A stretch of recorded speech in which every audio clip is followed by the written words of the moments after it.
Hello students, welcome to Raj tutorials English classes. मैं Sanjay sir.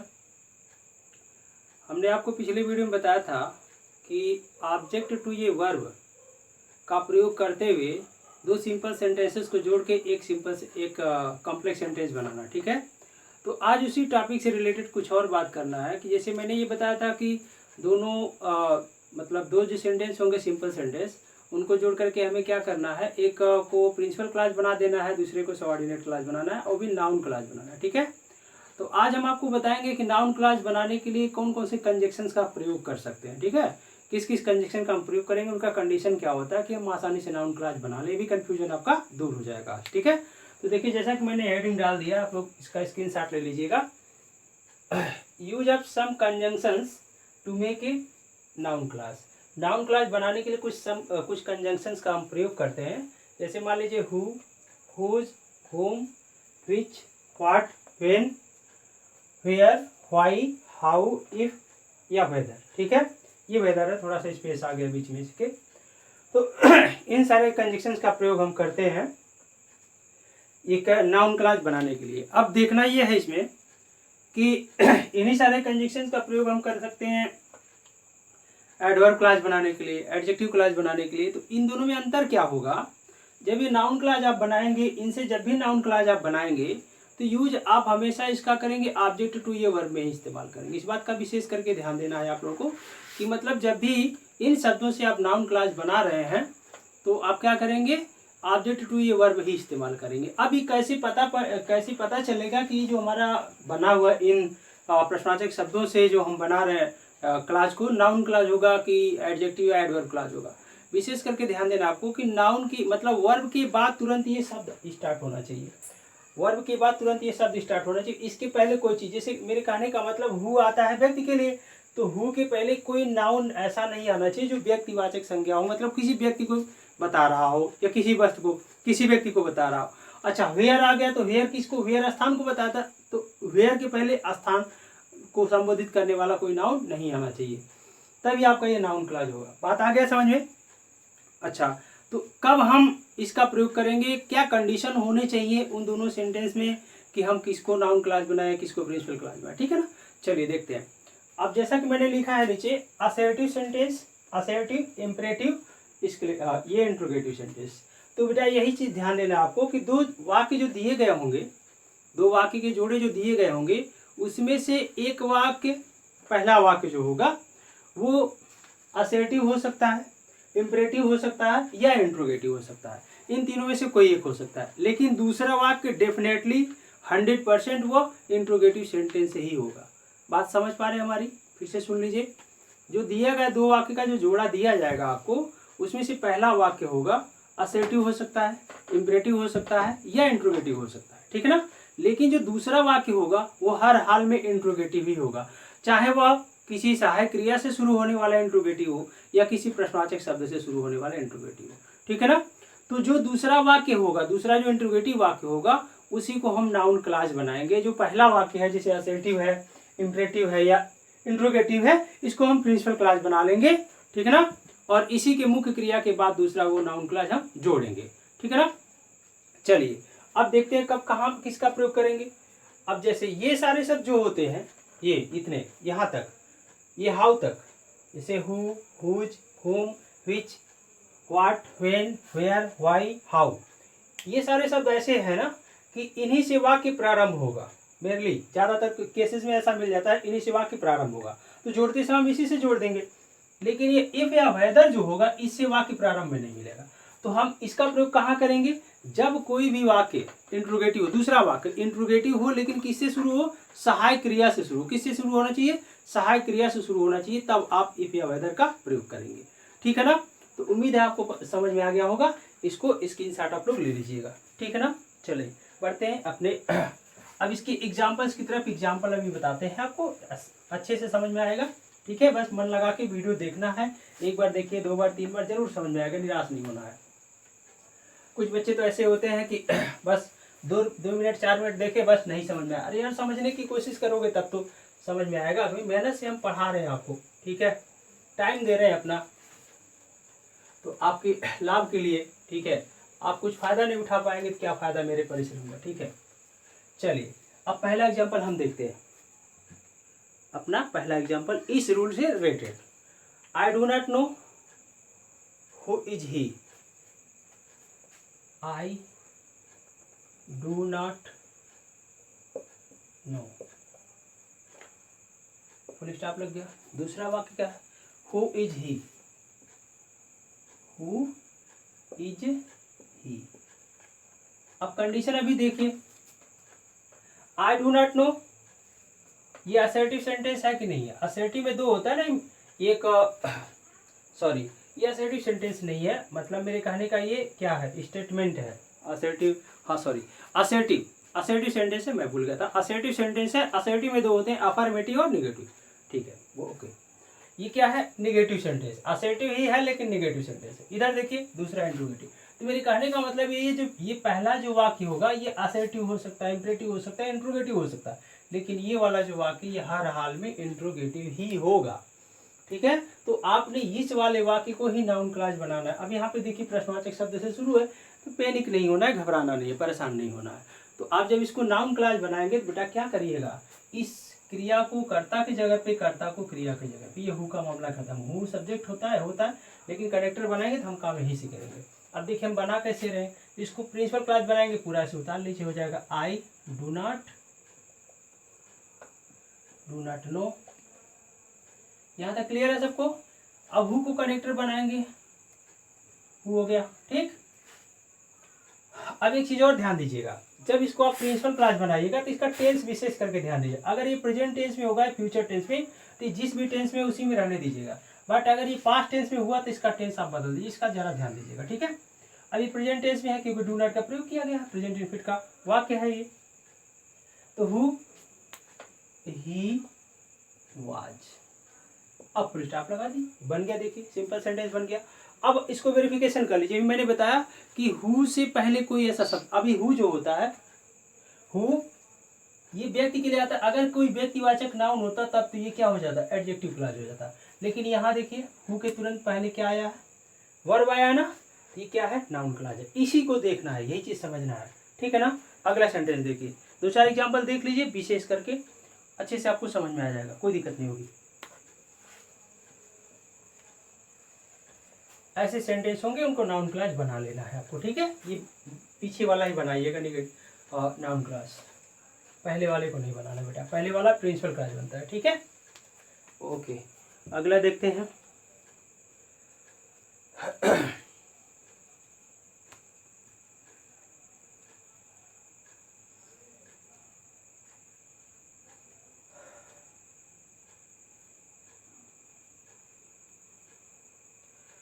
अच्छा देखिए, ये एक असर्टिव का हो गया, उसके बाद इंपरेटिव का एक एक एग्जांपल दे देते हैं। असर्टिव का, इंपरेटिव का, इंट्रोगेटिव का ना। इंपरेटिव का देख लीजिए, टेल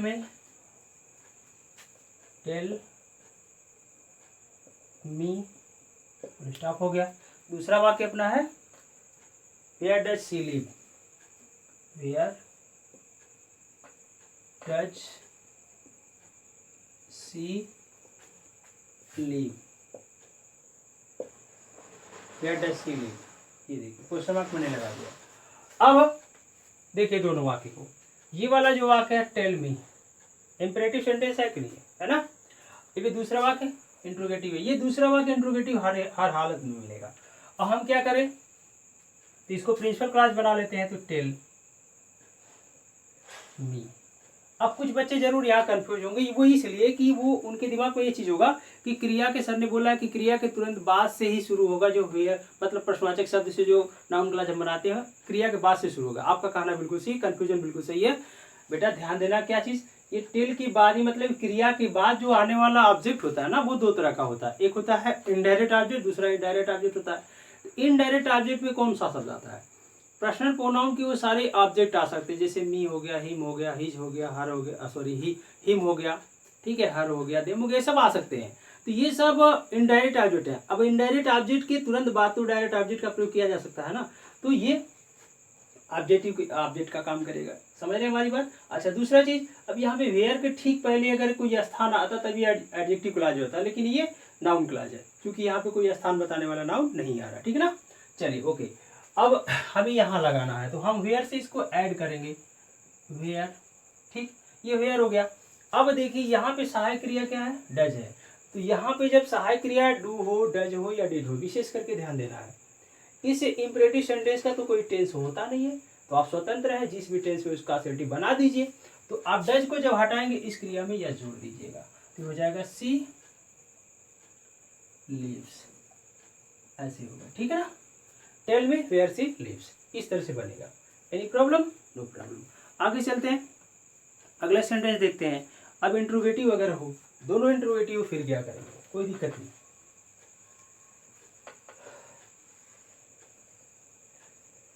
समझने वालों के लिए, समझने की कोशिश करने वालों के लिए हर एक रूल समझ में आएगा, हर एक चीज समझ में आएगी, ठीक है। लेकिन ना समझने वाले के लिए बड़ी बड़ी प्रॉब्लम है बाबू, बहुत बड़ी प्रॉब्लम है। उनका ध्यान पता नहीं कहाँ रहता है।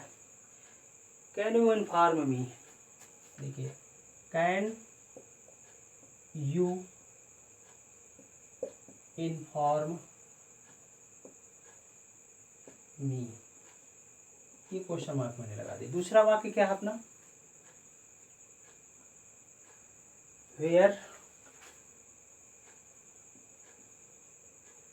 हैज सी, सॉरी सी बोल रहे हैं, ही लिख रहे हैं, सी कर देते हैं, सी गॉन, ये क्वेश्चन मार्क, ठीक है।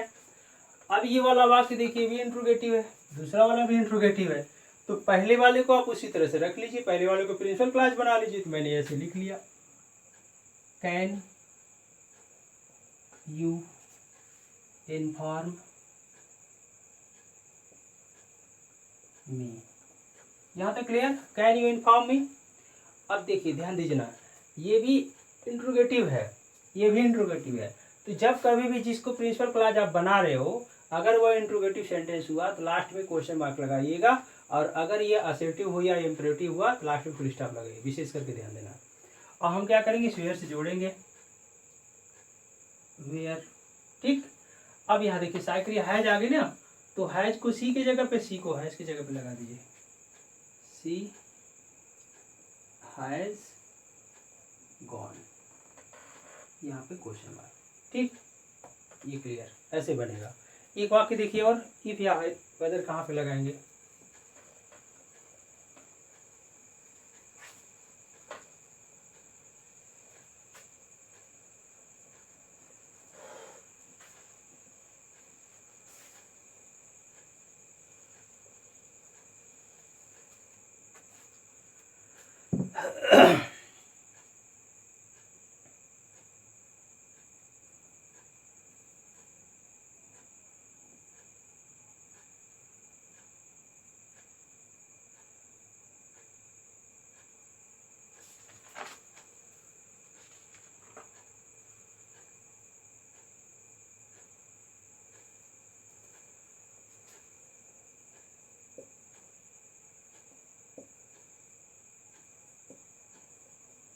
कैन यू टेल, ये देखिए क्वेश्चन मार्क हो गया, आर दे कमिंग, छोटा सेंटेंस मैंने लिया, can you tell are they coming. अब यहाँ पे देखिए ये वाला जो वाक्य है इसको प्रिंसिपल क्लॉज बना लीजिए, तो हो जाएगा कैन यू टेल, ठीक है। अब यहाँ देखिए इफ या वेदर के लिए मैंने एक सेंटेंस लिया है, जब ये सहायक क्रिया से शुरू होगा तो कनेक्टर इफ या वेदर लगाइएगा, ठीक है, स्वतंत्र है, चाहे इफ लगाए चाहे वेदर लगाए, ठीक है, इफ। अब इसको इधर कर लीजिए, इसको इधर कर लीजिए, दे के जगह पे आर और आर के जगह पे दे, तो टी इस्तेमाल कर लेंगे हम, दे हो जाएगा आर कमिंग, यहाँ क्वेश्चन मार्क लगा लीजिए। क्वेश्चन मार्क क्यों लगा रहे हैं भाई, ये प्रिंसिपल क्लॉज हमारा इंट्रोगेटिव सेंटेंस पर, ठीक है, इस तरह से हम बनाएंगे। अच्छा इसका टेंस विशेष करके ध्यान दीजिएगा, प्रेजेंट टेंस में, फ्यूचर टेंस में रहेगा तो इसका टेंस नहीं बदलना है, पास्ट टेंस में रहेगा तो ये वाले का टेंस बदल दीजिएगा आप लोग, ठीक है, ओके। इस तरह से ये रूल समाप्त हो गया। अब बढ़ते हैं अपने अगले रूल की तरफ। अब अगला रूल क्या है वो देख लीजिए जरा।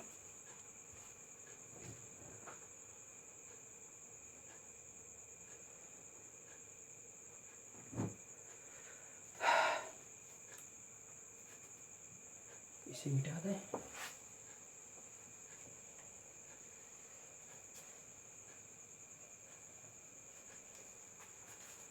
इस विधि का प्रयोग जब भी करिएगा ऑब्जेक्ट टू ये वर्ब ही होगा, इसीलिए ऑब्जेक्ट टू ये वर्ब में इसको बताया जा रहा है। ठीक है, कोई स्पेशल रूल वगैरह नहीं है। चलिए अब अगला जो रूल है वो कहता है क्या कि हम दैट का प्रयोग अगर करें, यूज ऑफ दैट, देखिए मैंने लिखा नहीं, use of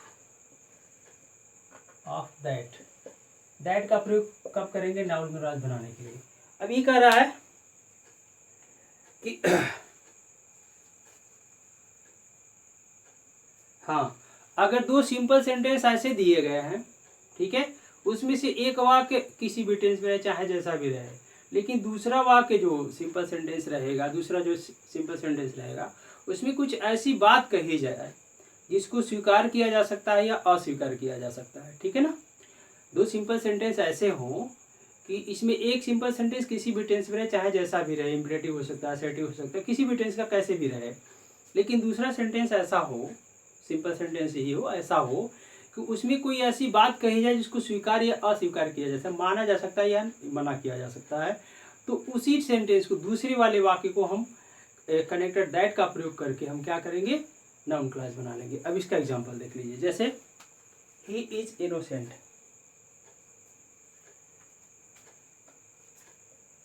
he is innocent,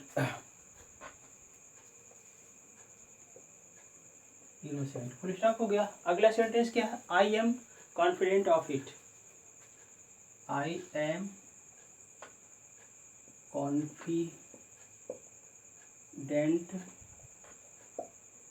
of it, ये है he is innocent, I am confident of it.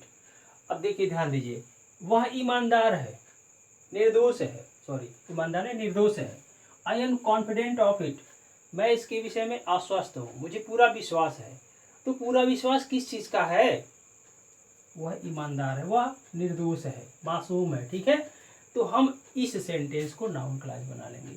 ये हमारी मर्जी, इसको हम मान भी सकते हैं, नहीं भी मान सकते हैं, तो इसी को आप नाउन क्लॉज बनाइएगा। अब अच्छा एक चीज़ और है, आपके बाद यहाँ पे एक ऐसा इट आ गया है, अभी अगले टॉपिक में ही इसको पढ़ाएंगे, हम बताएंगे आज ही कि मतलब यू ऑब्जेक्ट टू ये प्रीपोजिशन इसका वर्क करेंगे। देखिए प्रीपोजिशन के बाद इट आया है और यह इट इस सेंटेंस के लिए बता रहा है, इसको आप नाउन क्लॉज बना लेंगे, तो इसको प्रिंसिपल क्लॉज बनाएंगे, ऐसे हो जाएगा, आई एम कॉन्फिडेंट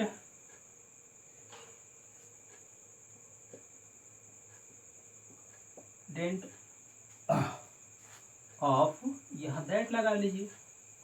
ठीक है, I am confident of that he is innocent, यह चीज मान कर दीजिए, ही इज इनोसेंट, ऐसे बन जाएगा। ठीक है ना, कोई प्रॉब्लम नहीं है। एक सेंटेंस और देख लेते हैं इस टाइप का।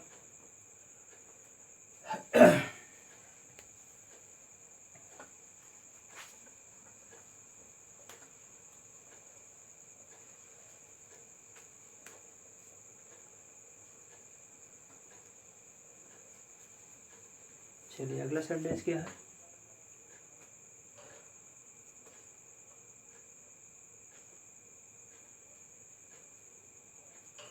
he has committed a mistake, he has committed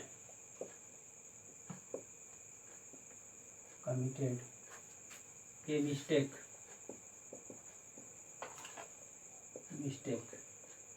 full stop.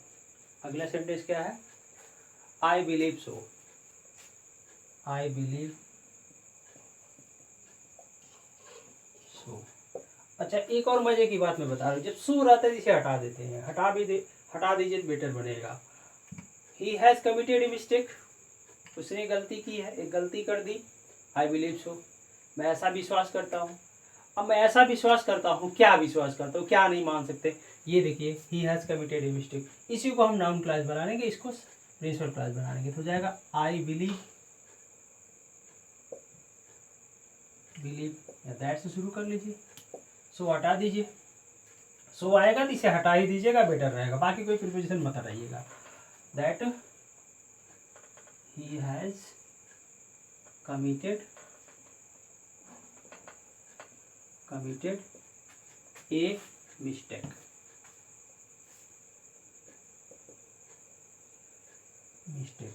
इस तरह से बनेगा, ठीक है। ये दूसरा रूल भी आपका फाइनल। अब देखिए अपनी अगली विधि है, मैंने ऑब्जेक्ट टू ये वर्ब बताया था आपको, सब्जेक्ट टू ये वर्ब बताया था, अगली विधि है ऑब्जेक्ट टू ये प्रीपोजिशन। ये किसके लिए है? नाउन क्लास जो बनाएंगे उसको किसी प्रीपोजिशन के ऑब्जेक्ट के रूप में इस्तेमाल करेंगे। अच्छा, तो ऑब्जेक्ट टू ये प्रीपोजिशन, कंफ्यूज नहीं होना है। देखिए प्रीपोजिशन के तुरंत बाद आने वाला जो वर्ड होता है, चाहे वो कोई भी वर्ड रहे, वही उस प्रीपोजिशन का ऑब्जेक्ट होता है। तो उस प्रीपोजिशन के ऑब्जेक्ट के जगह पे हम नाउन क्लास का प्रयोग करें तो ऑब्जेक्ट टू ये प्रीपोजिशन हो जाएगा। जैसे मान लीजिए मैंने ये लिखा एक सेंटेंस ये है, you must rely on it, ठीक है। अब यहाँ पे देखिए बेटा, ऑन ये प्रीपोजिशन है ना, इस ऑन के बाद इट आया है, तो ये इट जो है इस ऑन का ऑब्जेक्ट है, राइट। तो हम अगर इन दोनों वाक्य को जोड़ेंगे तो इट के जगह पर उस वाक्य को रखेंगे, किसी क्लास को रख दें, नाउन क्लास को रख दें, तो इस प्रीपोजिशन का ऑब्जेक्ट हो जाएगा। इसी विधि का प्रयोग करके हम दो साधारण वाक्यों को जोड़ के एक कॉम्प्लेक्स सेंटेंस बनाएंगे। अब इसमें देखिए इसका प्रयोग हम कैसे करेंगे, कब करेंगे, किस प्रकार से करेंगे। अभी कह रहा है कि ऑब्जेक्ट टू ये प्रीपोजिशन का इस विधि का प्रयोग हम उस समय करते हैं जब दिए गए दोनों वाक्य के जोड़े में एक वाक्य के ऑब्जेक्ट के रूप में कोई ऐसा शब्द आया हो जो दूसरे वाक्य की विशेषता बता रहा है, दूसरे वाक्य के विषय में बता रहा हो, विशेषता छोड़ी दूसरे वाक्य के विषय में बता रहा हो। तो हम जो विशेषता बता रहा है, जिसकी विशेषता बताई जा रही है, उसी को हम नाउन क्लास बना लेंगे और उस शब्द को हटा के उसी की जगह पे रख देंगे, ठीक है ना। ऐसी स्थिति में जब आप ऑब्जेक्ट टू ये प्रीपोजिशन करिएगा तो ऐसी स्थिति में लगभग 90% केसेस में आपको क्या करना है, जब भी नाउन क्लास आप बनाएंगे तो व्हाट से शुरू करेंगे, ठीक है ना, व्हाट से शुरू करेंगे। अब जैसे देखिए, अब वो दूसरे वाक्य की विशेषता बताने वाले कौन कौन से शब्द हो सकते हैं। पहला रूल देखिए, याद रखिए, पहले रूल को अगर आप अच्छे से समझ लिए, सब्जेक्ट टू ये वर्ब यानी इट दिस दैट तीनों को समझ लिए कहाँ कहाँ पे आ रहा है, तो तीन रूल आपको अपने आप क्लियर हो जाता है। सब्जेक्ट टू ये वर्ब, ऑब्जेक्ट टू ये वर्ब, ऑब्जेक्ट टू ये प्रीपोजिशन, क्योंकि यही तीन एक ऐसे वर्ड्स होते हैं, ऐसे शब्द होते हैं कि जो पूरे वाक्य को मॉडिफाई करते हैं, उसके विषय में बताते हैं, उसके फ्यूचर के विषय में, उसके विषय में बताते हैं, उसको डिस्क्राइब करते हैं, ठीक है ना। तो जाहिर सी बात है इसी प्रीपोजिशन के बाद इट दिस दैट में से कोई आना चाहिए, ठीक है। अभी आएगा तो अगले सेंटेंस के विषय में बताएगा, जिसके लिए जिसको बता रहा है उसी को हम व्हाट से शुरू करके ऐड कर दें, बस सिंपल सी बात है, खत्म बात।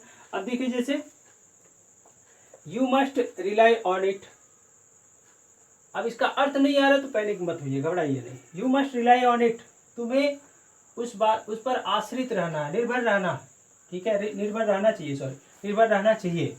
अब ऑन के बाद इट आया है, I told you that study, जो मैंने मतलब आई टोल्ड यू मैंने तुम्हें कहा, दैट मैंने जो की, यस्टरडे मैंने जो तुम्हें कल कहा, उसी पे तुम्हें निर्भर होना है। अब मुझे बताइए ये इट किसको मॉडिफाई कर रहा है, I told you that yesterday, it, तुम्हें उस बात पर निर्भर रहना है। अब ये इट किसकी तरफ इशारा कर, दूसरे सेंटेंस की तरफ ना, तो हम इसी सेंटेंस को नाउन क्लास बना लेंगे, ठीक है ना, नाउन क्लास बना लीजिए। अब इसको इट को हटा करके यहीं से जोड़ दीजिए, तो इसको हम प्रिंसिपल क्लास बना लेंगे, ठीक है ना। लेकिन हमेशा इस बात का ध्यान दीजिएगा, आप सभी लोग, बार बार एक चीज बता रहे हैं आपको, प्रिंसिपल क्लास का टेंस विशेष करके ध्यान दीजिएगा आप लोग। अगर मॉडल ऑक्सिलरी आगे कोई प्रॉब्लम नहीं है, मॉडल ऑक्सिलरी का तो अपने आप ऐसे टेंस क्लियर होता है, ठीक है, तो उसका टेंस विशेष करके ध्यान दीजिएगा। अगर प्रिंसिपल क्लास का टेंस प्रेजेंट टेंस में, ये फ्यूचर टेंस में, तो सबऑर्डिनेट क्लास किसी भी टेंस में रख सकते हैं। बट अगर प्रिंसिपल क्लास पास्ट टेंस में हुआ तो सबऑर्डिनेट क्लास का टेंस भी पास्ट ही होना चाहिए, माइंड इट, ठीक है। चलिए इसको हम जोड़ते हैं, बनाते हैं आपके लिए सेंटेंस। ये यहाँ तक तो हम उतार लेंगे ऐसे ही, ये हो जाएगा यू मस्ट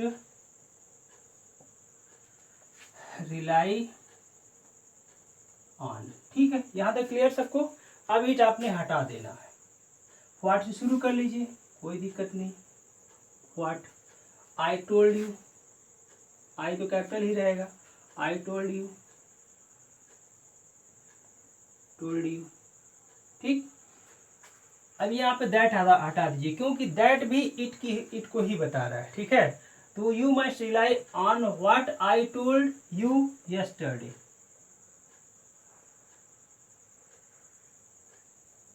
इस तरह से बनेगा, ठीक है ना। तो विशेष करके आपको ध्यान देना है। चलिए ये अगला एग्जांपल इस रूल से संबंधित और देख लेते हैं।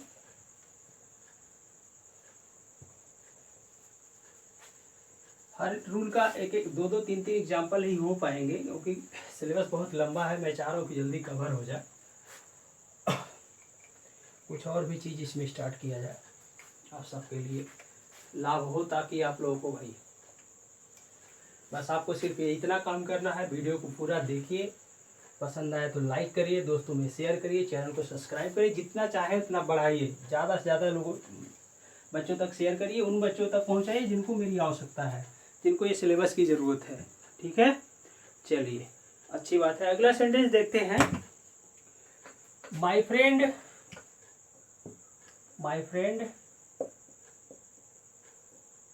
Said something.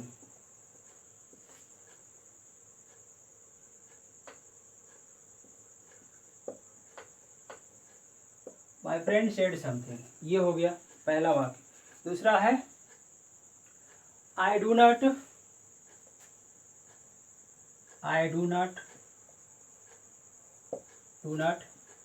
Agree to it. अच्छा एक चीज़ और देख लीजिएगा कि 90% मैंने बोला 90% केसेस में व्हाट से ही शुरू करिएगा। ऐसे तो आप चाहें वाक्य के सेंस के अकॉर्डिंग किसी भी कंजक्शन का प्रयोग कर सकते हैं कि जो कंजक्शन नाउन क्लॉज बनाता हो, ठीक है। ये नहीं कि कोई दूसरा कंजक्शन लगा दें, जो नाउन क्लॉज बनाता हो कंजक्शन उसका प्रयोग कर सकते हैं सेंस के अनुसार, ठीक है। लेकिन 90% केसेस में व्हाट का ही प्रयोग करते हैं। चलिए माय फ्रेंड सेड समथिंग, अगर पहला वीडियो अच्छे से देखे होंगे जो लोग, उनको समझ में आ गया होगा कि हमें करना क्या है। जब यहाँ पे समथिंग होता है तो दूसरा जो नाउन क्लास को व्हाट से ही शुरू करते हैं, ऐसे भी क्लियर हो गया क्लू अपना, ठीक है। तो माय फ्रेंड सेड समथिंग, मेरे मित्र ने कुछ कहा। I do not agree to it, मैं इससे सहमत नहीं हूँ, ठीक है। अब इट किसके लिए आया है, मेरे मित्र ने जो कुछ कहा उसी के लिए आया ना। तो हम क्या करें, इसी को प्रिंसिपल क्लास बना देते हैं, इसको प्रिंसिपल क्लास बना देते हैं। हो जाएगा I do not agree to, ठीक। इट को हटा दिया आपने, यहाँ पे समथिंग हटा दीजिएगा, ठीक है। व्हाट से शुरू कर दीजिए, व्हाट।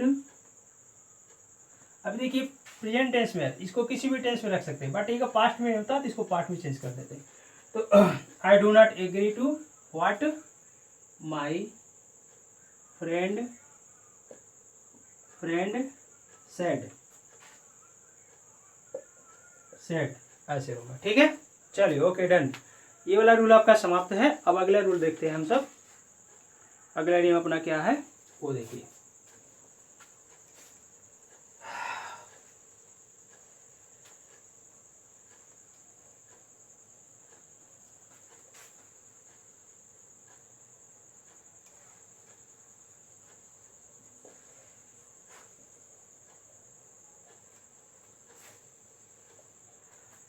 अगला रूल है कंप्लीमेंट टू ये verb.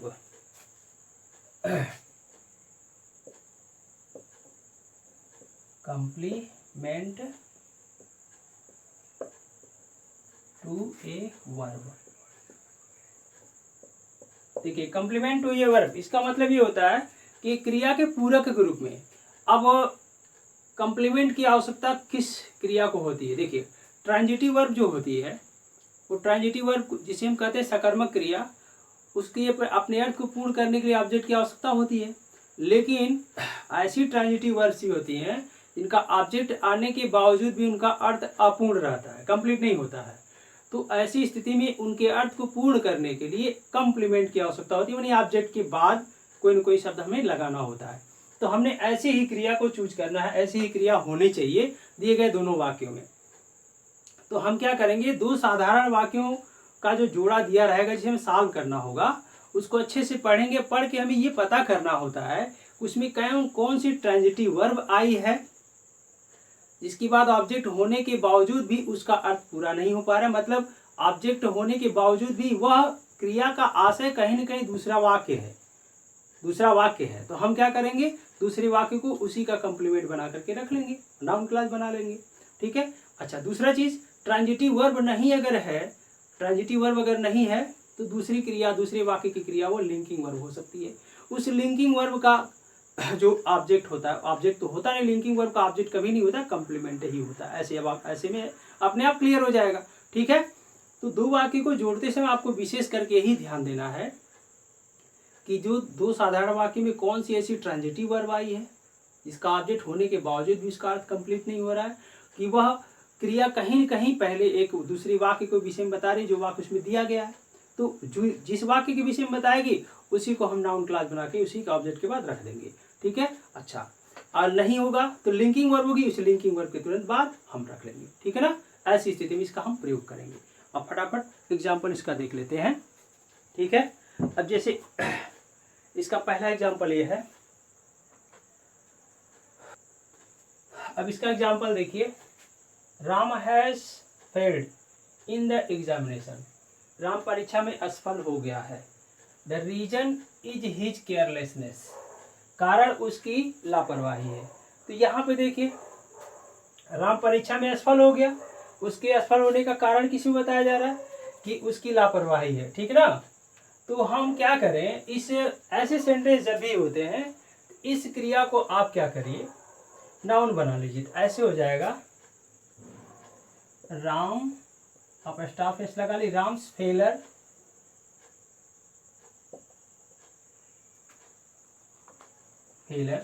in the examination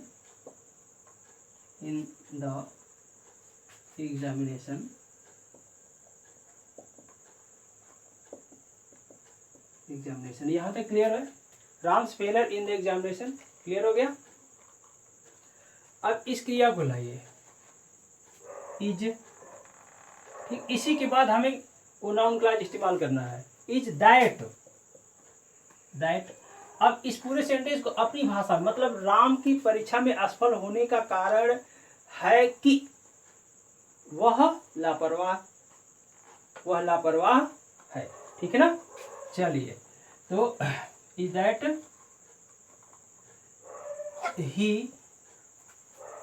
that he is careless. Is careless, ऐसे बन जाएगा। ठीक ना। इस तरह का एग्जाम्पल हम ऐसे सॉल्व करते हैं। ठीक। अच्छा, एक एग्जाम्पल और देख लेते हैं फटाक से, वेरी फास्ट।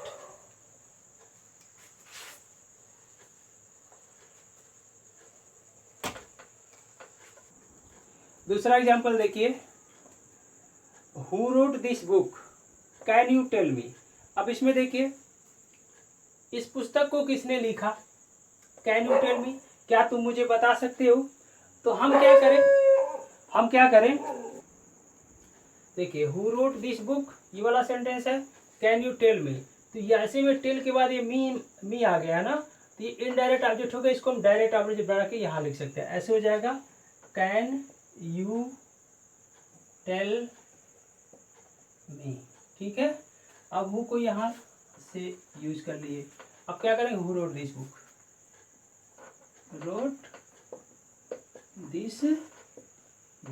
ऐसे बन जाएगा। ठीक है। यहाँ पे आप क्वेश्चन मार्क लगा लीजिएगा। ठीक। तो आप आज की वीडियो में डिस्टर्बेंस के लिए मैं माफी चाहूँगा। तो आपको क्या करना है, ये कि वीडियो को लाइक करिए, चैनल को सब्सक्राइब करिए, अपने दोस्तों में ज़्यादा से ज़्यादा शेयर करिए। Okay, good night, take care.